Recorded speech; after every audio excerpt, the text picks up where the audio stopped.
الحمد لله وحده والصلاة والسلام على من لا نبي بعده أما بعد فقد قال الله تبارك وتعالى في القرآن المجيد والفرقان الحميد أعوذ بالله من الشيطان الرجيم بسم الله الرحمن الرحيم ولنبلونكم بشيء من الخوف والجوع ونقص من الأموال والأنفس والثمرات وبشر الصابرين۔ خدا نے آج تک اس قوم کی حالت نہیں بدلی، خدا نے آج تک اس قوم کی حالت نہیں بدلی نہ ہو جس کو خیال خود اپنی حالت کے بدلنے کا۔ واجب الاحترام معزز حضرات، اللہ رب العزت نے اس کائنات کو اپنی تخلیقات سے سجا دیا اور انسانوں کو اپنا نائب اور خلیفہ مقرر فرمایا اور تمام مخلوقات میں انسان کو اشرف المخلوقات بنایا۔ ہم اور آپ جانتے ہیں کہ جب سے یہ دنیا قائم ہوئی ہے اس وقت سے لے کر آج تک اللہ تبارک و تعالی نے کسی بھی قوم کو، کسی بھی فرد کو، کسی بھی زمانے میں یوں ہی پیدا کر کے نہیں چھوڑ دیا، بلکہ اللہ تبارک و تعالی نے زندگی گزارنے کے طور طریقے اور ضابطۂ حیات بھی دیا۔ جیسا کہ ہمیں معلوم ہے اس امت سے پہلے بہت ساری قومیں آئی اور اللہ تبارک و تعالی نے بہت سارے صحیفے نازل فرمائے اور بہت ساری آسمانی کتابوں کا نزول بھی فرمایا۔ ان سب چیزوں کے اندر کیا تھی؟ اللہ تبارک و تعالیٰ کے احکامات تھے، اللہ تبارک و تعالیٰ کی باتیں تھی، زندگی گزارنے کے طور طریقے تھے، اللہ تبارک و تعالیٰ کو بندوں کی کیسی زندگی مقصود اور مطلوب ہے، یہی ساری چیزیں ان آسمانی کتابوں کے اندر موجود تھیں۔ ہم اور آپ چونکہ امت محمدیہ ہے اور سب سے آخری امت ہے، لہذا ہمارے اور آپ کے لیے بھی آسمانی کتاب اللہ تبارک و تعالی نے قرآن عظیم کی شکل میں نازل فرما دیا ہے۔ لیکن اللہ تبارک و تعالی نے جو اس امت کو کتاب دیا ہے، یہ کتاب تمام کتابوں سے بہتر اور اللہ تبارک و تعالی کے خزانے میں سب سے بیش قیمت چیز تھی ہے، چونکہ اللہ تبارک و تعالی نے اس کتاب کو، اس قرآن عظیم کو تا قیامت آنے والے انسانوں کے لیے نازل فرمایا ہے۔ آپ اس قرآن کو پڑھیں گے تو آپ کو پتہ چلے گا کہ اللہ تبارک و تعالی نے اس کتاب کے اندر پچھلوں کے حالات، پچھلی قوموں کے ہلاکت کا تذکرہ، ان کے اوپر جو انعام و اکرام اور نعمتوں کی بارش ہوئی، یہ تمام سارے کے سارے واقعات اللہ تبارک و تعالی نے بیان فرمائے۔ اور حالات کے اندر جس دور سے ہم اور آپ گزر رہے ہیں، اس دور کے اندر جو کچھ بھی ہو رہا ہے، ان حالات کی بھی عکاسی قرآن کریم کرتا ہے۔ اسی طریقے سے قیامت تک آنے والے حالات کو بھی اور ان تمام پس منظر کو بھی قرآن بیان کرتا ہے۔ لہذا قرآن ان تمام چیزوں کی وجہ سے پچھلی تمام کتابوں سے ممتاز ہو جاتی ہے، اور اللہ تبارک و تعالی نے اس کتاب کو ایسی شخصیت پر نازل فرمائی جس کی وجہ سے اللہ تبارک و تعالی نے اس کائنات کو بنایا ہے۔ اللہ تبارک و تعالی کو اگر ہمارے اور آپ کے آقا سرکار دو عالم صلی اللہ علیہ وسلم کو اس دنیا کے اندر بھیجنا مقصود نہ ہوتا تو اللہ تبارک و تعالی اس کائنات کو بناتے ہی نہیں۔ تو اللہ تبارک و تعالی نے ایسی شخصیت کا انتخاب فرمایا اور ایسی شخصیت پر اس کتاب کو نازل فرمایا۔ میں نے جو قرآن کی آیت پڑھی ہے اس کے اندر اللہ تبارک و تعالی نے ایمان والوں سے ارشاد فرمایا ہے کہ ہم تمہیں ضرور آزمائیں گے، بھوکوں میں کمی کر کے، جانوں میں کمی کر کے، مالوں میں کمی کر کے، تنگ دستی پیدا کر کے، قحط سالی پیدا کر کے۔ اس آیت کے مضامین کو دیکھیں اور حالات کا جائزہ لیں ڈر اور خوف کے ذریعے اللہ تبارک و تعالیٰ نے اس آیت کے اندر یہ باتیں بیان فرمائی ہے کہ ہم ایمان والوں کو، مسلمانوں کو آزمائیں گے۔ اور آپ دیکھیں، آپ پچھلے واقعات کو پڑھیں، پچھلی داستانوں کو سنیں، پچھلی امتوں کے واقعات کو آپ پڑھیں، جتنے بھی نبی آئے اس دنیا کے اندر تمام نبیوں کو آزمایا گیا، آزمائش کے مراحل سے گزارا گیا، یہاں تک کہ جتنے بھی نیک لوگ اس دنیا کے اندر آئے، جتنے بھی قومیں آئی اور جن لوگوں نے اللہ کی ذات پر ایمان لایا، اپنے وقت کے نبی پر ایمان لایا اور اللہ تبارک و تعالیٰ کی رسی کو مضبوطی سے پکڑا، اللہ کے دین کو تھاما، ایسے لوگوں پر آزمائشوں کی بوچھاریں ہوئی۔ آپ صحابہ کرام کی زندگیوں کو اٹھا کر دیکھ لیں، یہاں تک کہ نبیوں کی زندگی کو اٹھا کر دیکھ لیں، تقریباً 24 انبیاء کرام کا تذکرہ قرآن عظیم کے اندر ملتا ہے، جس میں سے کوئی بھی نبی ایسا نہیں ہے جن کو اللہ تبارک و تعالیٰ نے آزمائش کے مراحل سے نہ گزارا۔ ہر نبی پر آزمائشیں آئی۔ اب تھوڑی دیر کے لیے ہم اپنے حالات کا جائزہ لیں۔ ابھی 3 سال قبل اس دنیا کے اندر ایک ایسا مرض لاحق ہو گیا تھا جس کے اندر ساری دنیا سہم گئی تھی، اور جس مرض کی وجہ سے دنیا کے لوگ قحط میں مبتلا ہو گئے تھے، وہ کورونا کا مرض ابھی 3 سال پہلے گزرا۔ لوگ کھانے پینے کے محتاج ہو گئے تھے، لوگوں کے پاس پیسے نہیں تھے، اور نہ جانے کتنی کیسی کیسی مصیبتوں اور کیسی کیسی دقتوں کا سامنا کرنا پڑا۔ تو یہ بھی ایک طرح کی آزمائش تھی اللہ تبارک و تعالیٰ کی طرف سے۔ اسی طریقے سے ہمارے ملک ہندوستان کے اندر ملک کے مختلف جگہوں پر، ملک کے مختلف کونوں میں مسلمانوں کو خوف و ہراساں کیا جا رہا ہے، مسلمانوں کو ڈرایا اور دھمکایا جا رہا ہے، مسلمانوں کی شبیہ کو بگاڑا جا رہا ہے۔ ایسے حالات میں ہمیں کیا کرنا چاہیے؟ مسلمانوں کو ایسے حالات میں کیسے اقدام کرنے چاہیے؟ تو قرآن ہمیں بتلاتا ہے وَلَا تَهِنُوا وَلَا تَحْزَنُوا وَأَنْتُمُ الْأَعْلَوْنَ إِن كُنتُم مُؤْمِنِينَ، کہ ایسے حالات میں مسلمانوں کو ڈرنے کی ضرورت نہیں ہے، خوف و دہشت محسوس کرنے کی ضرورت نہیں ہے۔ قرآن کریم نے اعلان کر دیا كُلُّ نَفْسٍ ذَائِقَةُ الْمَوْتِ، کہ ہر نفس کو موت کا مزہ چکھنا ہے،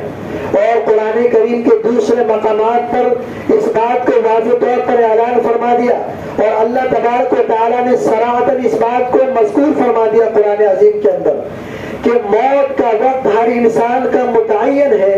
اور اس وقت سے ایک لمحہ، ایک منٹ، ایک دن نہ آگے ہو سکتا ہے نہ پیچھے ہو سکتا ہے۔ اور ایمان والوں کا یہ عقیدہ ہے کہ اللہ تبارک و تعالیٰ نے ہمارے مقدرات کے اندر زندگی کے جو ایام، جو ماہ و سال لکھ دیے ہیں، بس اتنا ہی ہمیں زندہ رہنا ہے، اس کے بعد اللہ تبارک و تعالیٰ کے پاس چلے جانا ہے۔ انا للہ و انا الیہ راجعون، ہم اللہ کی طرف سے ہیں اور اللہ کی طرف جانے والے ہیں، سارے انسانوں کو اللہ کی طرف لوٹ کر جانا ہے۔ تو میں یہ عرض کر رہا تھا کہ ہمارے ملک ہندوستان کے اندر اور دنیا کے اور بھی خطوں کے اندر مسلمانوں کو ڈرایا جا رہا ہے، دھمکایا جا رہا ہے، اور مسلمانوں کو خوف و ہراساں کیا جا رہا ہے۔ ایسے وقت میں مسلمانوں کو کیا کرنا چاہیے؟ پہلی چیز تو یہ ہے کہ مسلمانوں کو اپنے اعتقاد اور اپنے ایمان کو مضبوط کرنے کی ضرورت ہے۔ ہر انسان کو مرنا ہے، اور ایک ہی بار مرنا ہے، بار بار مرنے کی ضرورت نہیں ہے۔ جب ہماری موت کا وقت آ جائے گا تو اس وقت دنیا کی کوئی طاقت ہمیں بچا نہیں سکتی،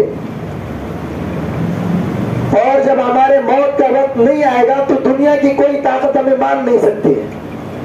لہذا سب سے پہلی چیز تو یہ ہے کہ ہم اپنے اندر ایمان کو مضبوط اور مستحکم کریں، اپنے اندر ایمان کو بہت زیادہ مستحکم کرنے کی ضرورت ہے۔ صرف اور صرف ہمارے دل و دماغ کے اندر اللہ کا خوف ہونا چاہیے، دنیا کی کسی طاقت کا خوف نہیں ہونا چاہیے۔ یہ حالات آتے رہیں گے، پہلے بھی آئے اور آئندہ بھی آئیں گے، لیکن ان حالات سے ڈر کر ہم گھروں میں بیٹھ جائیں، اپنے ایمان کو چھوڑ دیں، اپنے دین کے شاعر کو چھوڑ دیں، مذاہب کی چیزوں کو چھوڑ دیں، یہ بہت بڑی جہالت کی بات ہے۔ ایمان والوں کو دین کی رسی کو مضبوطی سے پکڑ کے رکھنا چاہیے، یہی تعلیم دی گئی ہے۔ آج ہم جس معاشرے میں جی رہے ہیں، اسلام کی تعلیم کچھ اور ہے، اسلامی نظام کچھ اور ہے، اور حقیقی اسلام جو ہے جس کو مسلمان اسلام کے نام پر پیش کرتا ہے وہ کچھ اور ہے۔ اسلامی تعلیمات تو یہ ہے کہ مسلمانوں کی شکل و شباہت ایسی ہونی چاہیے جس کا اسلامی تعلیم کے اندر تذکرہ ہے، مسلمانوں کا اخلاق ایسا ہونا چاہیے جس سے دوسرے لوگ مرعوب ہو جائیں، مسلمانوں کا کیریکٹر ایسا ہونا چاہیے جس سے دوسرے لوگ مرعوب ہو جائیں۔ لیکن آج ہم اور آپ اپنے گریبان میں جھانک کر دیکھیں، آج سب سے زیادہ بےایمانی مسلمان کر رہا ہے، جھوٹ مسلمان بول رہا ہے، سود خوری میں مسلمان ملوث ہے، زناکاری میں مسلمان ملوث ہے۔ آپ یقین جانیں یہ اسلامی تعلیمات کا نظام نہیں ہے اور یہ حقیقی اسلام نہیں ہے۔ حقیقی مسلمان تو وہ ہے، کچھ لوگوں نے جو لاک ڈاؤن کے موقع سے جو اسلامی تعلیمات کا مظاہرہ پیش کیا تھا، تو ہمارے برادران وطن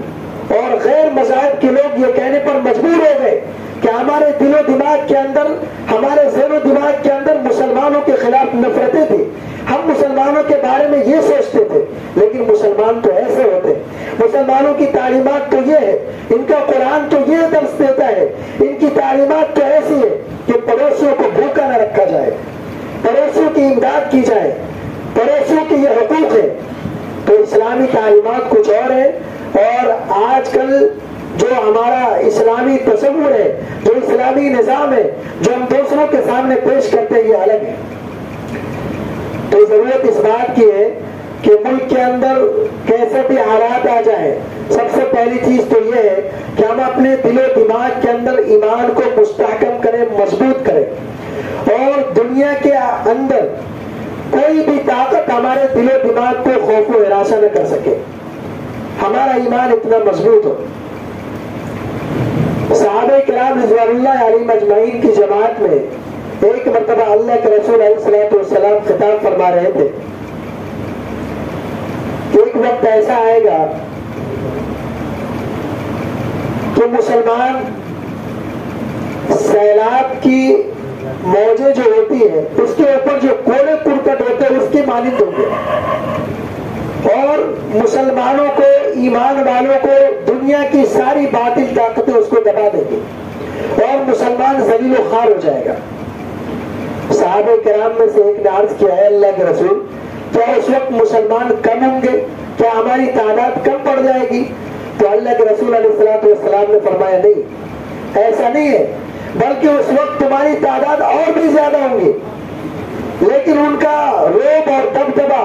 غیروں کے اور باطل لوگوں کے ذہن و دماغ سے نکل گیا ہوگا، اس لیے کہ وہ اپنے اندر ایمانی اعتبار سے کمزور پڑ گئے ہوں گے، ان کا ایمان اللہ کی ذات پر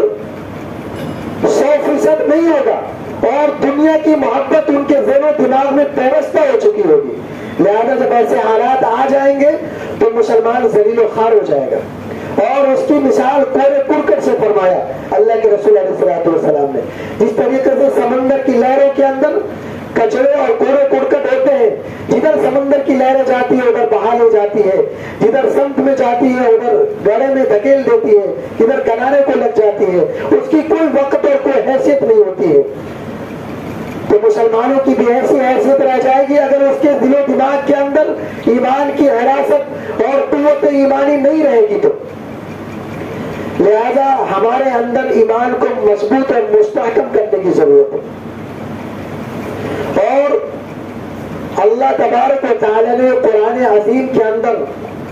جو تعلیمات دی ہیں ان تعلیمات کو اپنانے کی ضرورت ہے۔ رمضان المبارک کا بابرکت مہینہ چل رہا ہے،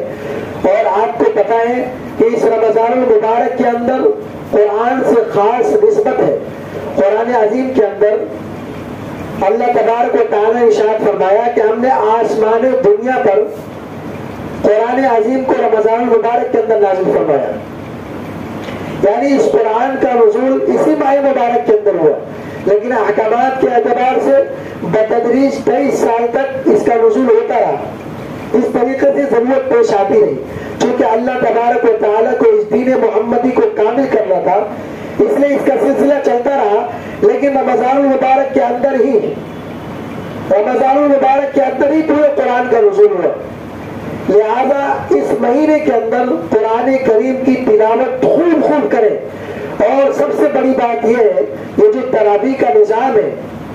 شریعت کے اندر، اس کا مقصود یہ ہے کہ مسلمانوں کو اسلامی تعلیمات کی یاد دہانی کرائی جائے، مسلمانوں کے ذہن و دماغ کے اندر اسلام کی تعلیمات زندہ ہو جائے. اسلامی تعلیمات جو بھلا بیٹھے ان تمام تعلیمات کو ازبر کیا جائے. اس لیے قرآن کریم کو سنایا جاتا ہے، پڑھا جاتا ہے، اس کا دور کیا جاتا ہے اور پورے قرآن کریم کو مکمل کیا جاتا ہے. لیکن افسوس کی بات یہ ہے کہ آج ہم میں سے 98% ایسے مسلمان ہیں جو قرآن کو تو پڑھتے ہیں، سنتے ہیں. بہت سارے مسلمانوں کو قرآن پڑھنا ہی نہیں آتا.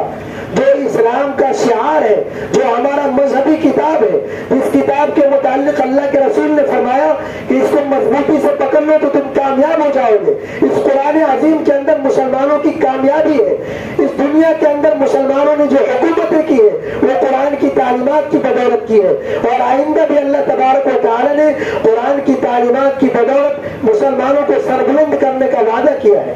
لیکن افسوس کی بات ہے کہ مسلمانوں کو قرآن آتا ہی نہیں، اور جسے قرآن پڑھنا آتا ہے اسے ترجمہ نہیں آتا. اور جب ترجمہ نہیں آئے گا، جب قرآن کو ہم پڑھیں گے نہیں تو ہمیں کیا پتا چلے گا کہ اللہ تبارک و تعالیٰ ہم سے کیا کہہ رہا ہے. جب ہم قرآن کو پڑھیں گے نہیں، سمجھیں گے نہیں، تو ہمیں کیسے پتا چلے گا کہ اللہ تبارک و تعالیٰ ہمیں کن باتوں کا حکم دیتا ہے، کن چیزوں سے روکتا ہے، اور کن چیز کے اندر اللہ تبارک و تعالیٰ نے ہمارے لیے بھلائیاں چھپا رکھی ہے، دنیاوی اعتبار سے بھی اور اخروی اعتبار سے بھی. لہذا ضرورت اس بات کی ہے کہ اس ماہ مبارک کے اندر ہم قرآن عظیم کی خوب تلاوت کریں، اس کے معانی و مطالب کو سمجھیں اور اس بات کو سمجھیں کہ اللہ تبارک و تعالیٰ ہم سے کیا کہنا چاہ رہا ہے، اللہ تبارک و تعالیٰ کے ہم سے کیا کیا مطالبات ہیں، اللہ تبارک و تعالیٰ کیسی زندگی چاہتا ہے، اللہ تبارک و تعالیٰ کیا چاہتا ہے بندوں سے. اللہ تبارک و تعالیٰ سے دعا فرمائے اللہ تبارک و تعالیٰ ہم تمام کو مضبوط ایمان والا بنائے اور مرتے دم تک ہمارے ایمان کو مستحکم بنائے اور قرآن کی تعلیمات سے روشناس فرمائے، قرآن کی ایک ایک آیت کو سینے میں بسانے والا اور اس کے تمام احکامات پر عمل کرنے والا بنائے. آمین. وآخر دعوانا الحمدللہ رب العالمین. جن حضرات کی سنتیں باقی سنتوں سے فارغ ہو جائیں.